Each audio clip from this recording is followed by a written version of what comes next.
Hari ini kita akan merenungkan satu tema yang sangat serius dan penting. Di akhir zaman, Yesus mengatakan, "Aku tidak pernah mengenal kamu." Ini bukan kalimat biasa. Ini adalah pernyataan yang Yesus sendiri ucapkan, dan itu tertulis dalam Matius 7 ayat 21-23. Bukan setiap orang yang berseru kepadaku, "Tuhan, Tuhan," akan masuk ke dalam kerajaan sorga, melainkan dia yang melakukan kehendak Bapa-Ku yang di sorga.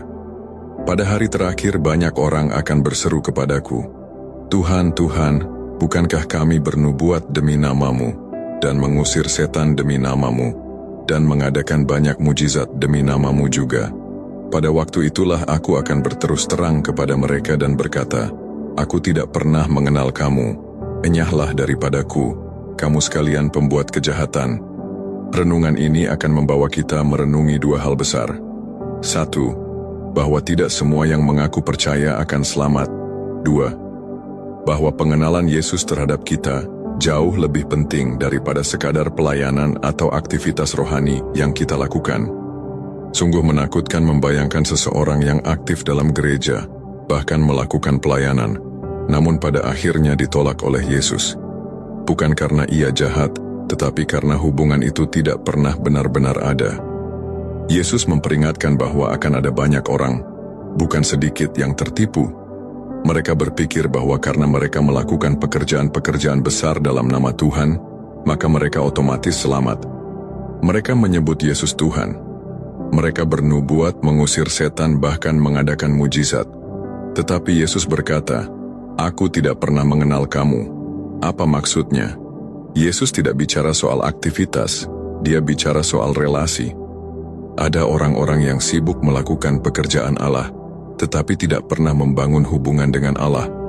Mereka lebih mencintai pelayanan daripada pribadi yang dilayani. Mereka ingin kekuatan Tuhan tanpa ketaatan pada Tuhan. Mereka ingin berkat, tapi tidak mau tunduk pada kehendak-Nya. Lalu apa yang Yesus mau? Yesus berkata, "Melainkan dia yang melakukan kehendak Bapa-Ku." Kehendak Bapa bukanlah sekadar aktivitas lahiriah, tapi kehidupan yang taat dan berkenan kepada Tuhan. Yohanes 10 ayat 27 Yesus berkata, "Domba-dombaku mendengarkan suaraku dan aku mengenal mereka dan mereka mengikut aku." Kita dikenal oleh Yesus jika kita mendengar suaranya, artinya kita hidup dalam firman-Nya.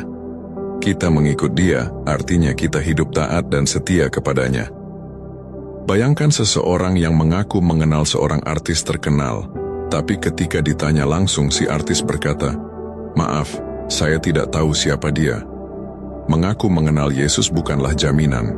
Yang penting, apakah Yesus mengenal kita?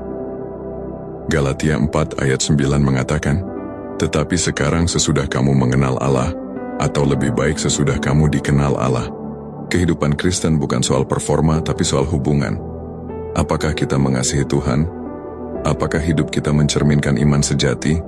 Tanda orang yang benar-benar dikenal Tuhan, hidup dalam pertobatan, tidak main-main dengan dosa, mengasihi firman Tuhan, menjaga kekudusan, berbuah dalam kasih dan kebenaran.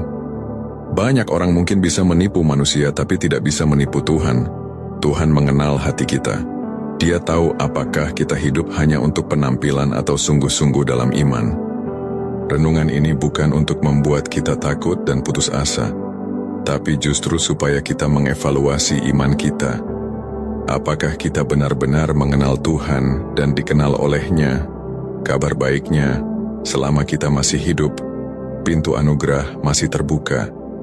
Yesaya 55 ayat 6 berkata, "Carilah Tuhan selama Ia berkenan ditemui, berserulah kepadanya selama Ia dekat." Mari kita kembali kepada Tuhan dengan segenap hati. Jangan puas hanya dengan tampilan luar atau pelayanan besar. Keintiman dengan Tuhan jauh lebih penting dari aktivitas apapun. Saudara, apakah hari ini engkau yakin bahwa Yesus mengenal engkau? Kalau tidak, jangan tunggu sampai hari terakhir, karena pada hari itu sudah terlambat. Hari ini adalah hari anugerah. Yesus rindu mengenal engkau secara pribadi. Dia tidak mencari orang yang hebat, tapi orang yang mau rendah hati dan taat. Mari kita berdoa. Tuhan Yesus, ampuni aku jika selama ini aku lebih sibuk melayani Engkau daripada mengenal Engkau. Aku tidak mau menjadi orang yang berpura-pura rohani. Aku ingin dikenal oleh-Mu, Tuhan. Aku mau hidup dalam pertobatan, dalam kasih, dan ketaatan kepada kehendak-Mu. Biarlah hidupku sungguh-sungguh mencerminkan iman yang sejati. Dalam nama Yesus, aku berdoa.